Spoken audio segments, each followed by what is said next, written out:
Thank you, Mr. Chairman. I would also like to thank Ms. Breitweiser and Mr. Bush for their testimony on their own behalf and on behalf of the others who have endured this. You're brave to be here, but you also had a lot to say, and from a perspective that's different than we've heard so far. And I also thank Ms. Hill for making sure that we started off with this testimony. I think it's vitally important that we hear this. And some of my these are sort of statements slash questions. Let me go through a few of them, and if we have time, perhaps you could respond to some of them, Ms. Hill, based in large part on matters that both Kristen and Stephen referenced. But one has concerned me for some time, and Mr. Bullitt referenced it too, and that is the whole business of public versus private, or classified information versus non-classified information. I, for one, have felt for some time, having served in this committee for a while now, that we overclassify terribly in the world of intelligence. You read about it the next day in the New York Times. It's about 90% of what you'd heard about the day before. I just have serious questions about that. But the point was made in some of their testimony about the failure to warn the public. And I would imagine the public really didn't know much about bin Laden. Based on what you said, I'm not even sure the intelligence community knew what it should have known about bin Laden when September 11th came in 2001. We saw what the president has been able to do with Saddam Hussein, who's probably in the forefront of the minds of almost every American today.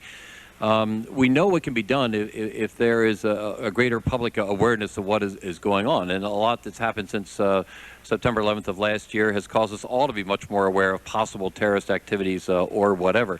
I would hope as our committee looks at all this, we look at the public aspect of it. The American public is very intelligent and very cognizant of what's going on in the world. And if they're given a chance to know what the potential problems are, my sense is that perhaps we can prevent some of the problems that we've had so far, and we shouldn't be so closed as far as intelligence is concerned. Now, I understand there are circumstances in which that cannot happen. I well understand that, and I'm not trying to go too far in saying that, but I really think we need to visit that question in terms of speeches being given by people in the intelligence community.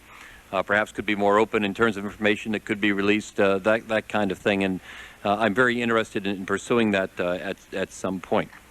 Something that Mr. Bush said, I had heard earlier when I visited the Homeland Security, and that is that the officials here in Washington were struck by how much the local law enforcement officers know about what's happening in their communities, about individuals in their communities, perhaps troubled individuals in their communities, various things that we probably would never know in Washington, D.C.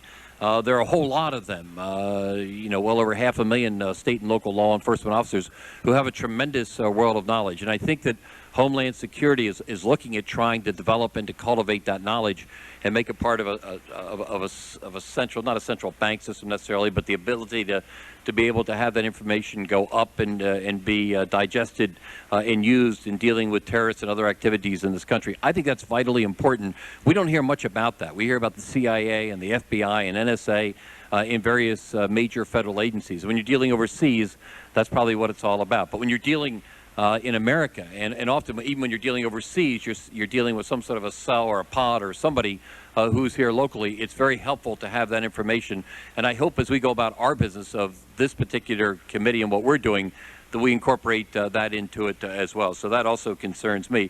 And another area is much broader too than anything we've talked about, and that's the area of prevention overall. I am vitally concerned about the hatred that exists in the Middle East, apparently, at least in certain pockets of the Middle East, for America and perhaps for Israel and other portions of the world.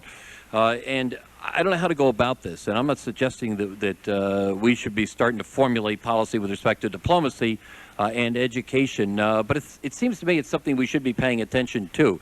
If we could get to the root causes of this, of why that is there, if we can start to build the relationships that might change some of that, this might take 10, 15, or 25 years, but I don't think we should ignore it. And perhaps it's a little bit beyond what we're doing on this committee. But the bottom line is I think it's a very important function of what we're doing as American citizens to try to prevent terrorism activities as far as the future is concerned. And I do have a specific question. I'd like your comment on any of those things. And then a specific question, I got about 10 seconds here, I think.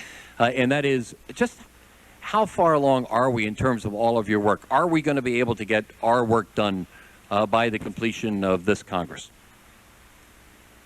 I am optimistic that we will be able to get through what we have in our mind sat down and figured would be our schedule in terms of treating various topics that we think need to be treated.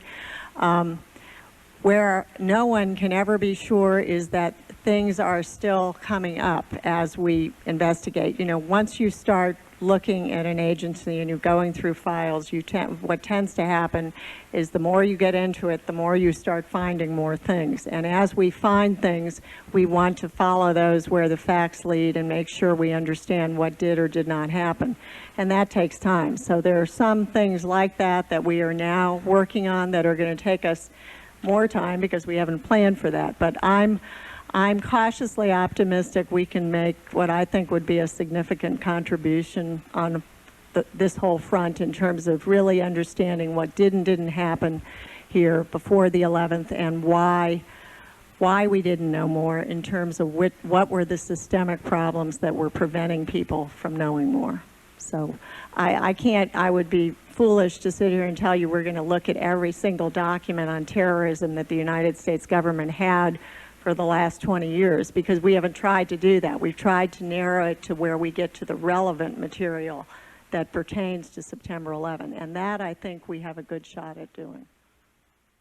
Thank you, Ms. Hill. We'll take my